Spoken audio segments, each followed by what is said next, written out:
শুধু দর্শক, আমি খন্দকার মাসুদুজ্জামান। এখন আমি জাতীয় প্রেস ক্লাবের সামনে। মোটামুটি ঈদুল আজহাকে সামনে রেখে রাজধানী ঢাকা এখন ফাঁকা, এবং আমি এতক্ষণ জাতীয় প্রেস ক্লাবের মধ্যে ছিলাম। প্রেস ক্লাবও এখন ফাঁকা, নিস্তব্ধ, যেহেতু প্রত্যেক মানুষ এখন ঘরমুখী। নারীর টানে সকলেই দেশে ফিরছে এবং কুরবানি করতে পরিবার পরিজন নিয়ে তারা যার যার এলাকায় এখন ঈদের আনন্দ নিয়ে ব্যস্ত। ঠিক এমনই একটি মুহূর্তে আমি বারবার এই রাজধানী ঢাকায় বিভিন্ন স্পটে ঈদের সময় কাজ করি, আর কি অবস্থা সেটা ধারণ করি। আজকে জাতীয় প্রেস ক্লাবের সামনে আমি কয়েকবার এসেছি এবং কয়েকবার ফুটেজ নিয়েছি। তারা আসলে দীর্ঘদিন ধরেই তারা অবহেলিত, লাগাতার অবস্থান ধর্মঘট তারা চালিয়ে যাচ্ছে।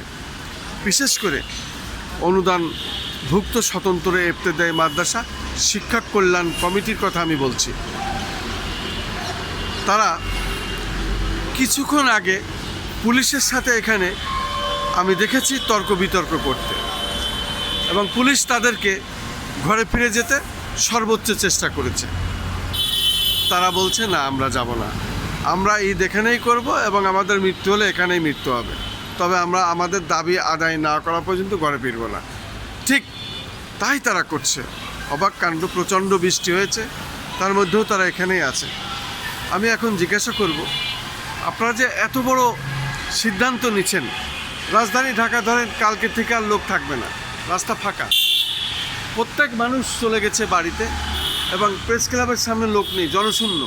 আমি পেশাগত দায়িত্ব পালন করি, তাই আমাকে এগুলো থাকতে হয়, ধরতে হয়। কিন্তু আপনারা এভাবেই এই অবস্থায় এখানে রয়ে গেছেন। যদি একটু বলতেন, আপনাদের কি কষ্ট হচ্ছে না? আপনারা ঈদে বাড়ি না যাওয়ায় ঈদের নামাজ এখানে পড়বেন। নাম পরিচয় দিয়ে বলুন। আমি শামসুল হক আনসারি, এই অনুদানভুক্ত স্বতন্ত্র ইবতেদায়ী মাদ্রাসা শিক্ষক কল্যাণ কমিটির আমি আহ্বায়ক। আসলে আমরা যে কর্মসূচি দিয়েছি, একদিনে এত কঠোর সিদ্ধান্ত আমরা নেইনি। আমরা প্রথমত 64 জেলার ডিসিদের মাধ্যমে মাননীয় প্রধানমন্ত্রী, শিক্ষামন্ত্রী এবং সচিব বরাবর আমরা স্মারকলিপি দিয়েছি। পরবর্তীতে আমরা অফিসিয়ালভাবে বারবার যোগাযোগ করেছি। এরপরে আমরা এই চলতি মাসের 12 তারিখে বেইলি রোড মাদ্রাসা শিক্ষা অধিদপ্তরের সামনে আমরা মানববন্ধন কর্মসূচি পালন করি এবং আবারও স্মারকলিপি প্রদান করি। বাট সেখানেও যখন আমাদের কার্যকর কোনো পদক্ষেপ নেয়নি, আমরা 12 তারিখের পরবর্তী 7টি কর্মদিবস আমরা চেষ্টা করেছি অফিসিয়ালভাবে যোগাযোগ রক্ষা করার জন্য, টেবিল টকের মাধ্যমে আমাদের সমস্যা সমাধান করার জন্য। তো 3335 টাকা মান্থলি ভিক্ষা বলা যাইতে পারে, যে এক মাস কাজ করার পরে 3335 টাকা, এটা ভিক্ষা বললেও মনে হয় বেশি হয়ে যায়। তো এটা দেয়, তাও আমার এই 1519টি মাদ্রাসায় শূন্য মধ্যে কর্মরত 1690 জন শিক্ষকের 10 মাস আগের থেকে অনুমোদন হওয়ার পরেও এবং অর্থ দেওয়ার পরেও এটা আটকে রেখেছে অধিদপ্তর। দ্বিতীয়, আমাদের এমপিও আবেদন নেওয়া হয়েছে, 25-এর নীতিমালা অনুসারে যাচাই বাছাই হয়েছে। এমপিও আবেদন নিয়েছে গত জুন জুলাইতে, অথচ অদ্যাবধি পর্যন্ত তার কোনো বাস্তবায়ন হয়নি এবং কার্যকর কোনো পদক্ষেপও আমরা এ পর্যন্ত নিতে দেখিনি। আমি যে বাড়ি যাব, আমি আমার হোম ডিস্ট্রিক্ট বাগেরহাট, আমি কর্মরত টাঙ্গাইল মির্জাপুরে। আমি যে বাড়িতে যাব, ঈদের সময় বাড়িতে গেলে ছেলে মেয়ে, মা বাবা, ভাই বোন সবাই তাকিয়ে থাকে, আমার ভাই আসছে, মেয়ে তাকিয়ে থাকে, আমার বাবা আসছে, আমার জন্য কিছু একটা নিয়ে আসবে, উপহার নিয়ে আসবে। এভাবেই তো আমরা ঈদ ভাগাভাগি করে নেই। তো ঈদুল আজহায় মানুষ কোরবানি দেয়, কোরবানি দেওয়াটা বড় উৎসব। তো আমাদের কোরবানি দেওয়া তো দূরের কথা, মেয়ের জন্য একটা ভালো পোশাক দিব সেই অবস্থাতেও আমরা নাই। তো আমি যে বাড়িতে যাব, আমি কি নিয়ে যাব আমি আমার পরিবারের কাছে? আমার এই শিক্ষকেরা যে ঈদ কাটাচ্ছে, তো কিভাবে সে পরিবারের কাছে যাবে? এটা আমি রাষ্ট্রের কাছে জানতে চাই। কেন আমাদের কি পরিবার নাই? আমাদের কি জীবন নাই? আমরা কি এদেশের নাগরিক নয়? আমরা কি আমাদের ন্যায্য অধিকারটুকু কি ফিরে পেতে পারি না? তো এবং এমন একটা প্রতিষ্ঠানে আমরা কর্মরত, যেই প্রতিষ্ঠানের জন্ম হয়েছিল 27শে ফেব্রুয়ারি 1978 সালে শহীদ প্রেসিডেন্ট জিয়াউর রহমানের জারিকৃত অর্ডিন্যান্স অধ্যাদেশ বলে 2 ধারা মোতাবেক সেকশন IJK অনুযায়ী এই স্বতন্ত্র ইবতেদায়ী মাদ্রাসার জন্ম হয়।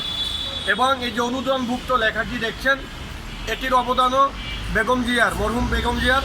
কারণ মরহুম বেগম জিয়া 1994 সালে নীতিমালা জারি করে এই স্বতন্ত্র ইবতেদায়ী মাদ্রাসাগুলোকে 500 টাকা অনুদানভুক্ত করেন প্রথম। তো এবং 2002 সালে এসে বেগম জিয়া আবার এই প্রতিষ্ঠানগুলোকে প্রাইমারির ন্যায় উপবৃত্তি এবং বিনামূল্যে পাঠ্যপুস্তক বিতরণের সুবিধা প্রদান করেন। আমরা খুব আশা নিয়ে তাকিয়েছিলাম, যেহেতু ইন্টারিম গভর্নমেন্ট এমপিওর সিদ্ধান্ত নিয়েছে, এমপিও আবেদন নিয়েছে, কার্যক্রমটি চলমান আছে এবং শহীদ প্রেসিডেন্ট জিয়াউর রহমান এবং বেগম জিয়ার সুযোগ্য উত্তরসূরি হিসাবে বর্তমান প্রধানমন্ত্রী তিনি ক্ষমতায় এসেই কি কার্যকর পদক্ষেপ নেবেন। কিন্তু দুঃখের বিষয়, এখন পর্যন্ত আমরা সরকারের থেকে কার্যকর কোনো পদক্ষেপ গ্রহণ করতে দেখি নাই। এজন্য আমরা সিদ্ধান্ত নিয়েছি যে যেহেতু বাড়িতে গেলে ছেলে মেয়ের কাছে, স্ত্রীর কাছে, পরিবারের কাছে অপমানিত হতে হয়, লজ্জা পেতে হয়, তাহলে সেই লাজ লজ্জা ফেলে আমরা নাই ঢাকার রাজপথে আমাদের ঈদের সময়টা কাটাই। আমরা কর্মসূচি দিয়েছি ঈদুল আজহার দিনে ঈদুল আজহার নামাজ আদায় করে আমরা প্রথমে শহীদ প্রেসিডেন্ট জিয়াউর রহমান এবং বেগম জিয়ার কবর জিয়ারাত করব এবং সেখান থেকে কবর জিয়ারাত করে আমরা মাননীয় প্রধানমন্ত্রীর বাসভবন অভিমুখে পদযাত্রা করব। এর কারণ হচ্ছে আমরা বিশ্বাস করি যে আমরা যদি প্রধানমন্ত্রীর নলেজ এটি দিতে পারি এবং তিনি যদি আমাদের কষ্টের কথাগুলো শুনেন, তাহলে আমরা আমাদের সেই ন্যায্য অধিকার ফিরে পাবো তার মাধ্যমে। এটি আমরা দৃঢ়ভাবে বিশ্বাস করি। সেই জায়গা থেকে এই কর্মসূচি ঘোষণা করা হয়েছে। আগামীকাল থেকে ইনশাআল্লাহ আরও শিক্ষক উপস্থিত হচ্ছে এবং আমরা এই কর্মসূচি বেঁচে থাকলে পালন করবই ইনশাআল্লাহ। আপনাকে অনেক অনেক ধন্যবাদ, আপনাকেও এই সংক্ষিপ্ত সাক্ষাৎ দেওয়ার জন্য। শুধু দর্শক, আসলে বিষয়টি ভাবতে গেলে বেশ করুণ, বেদনাদায়ক। আমরা ধারাবাহিকভাবে এটা প্রচার করে থাকি। আসলে চারিপাশে শূন্য, তার মাঝে এই অবস্থা, কি বলবো, বলার ভাষা নাই।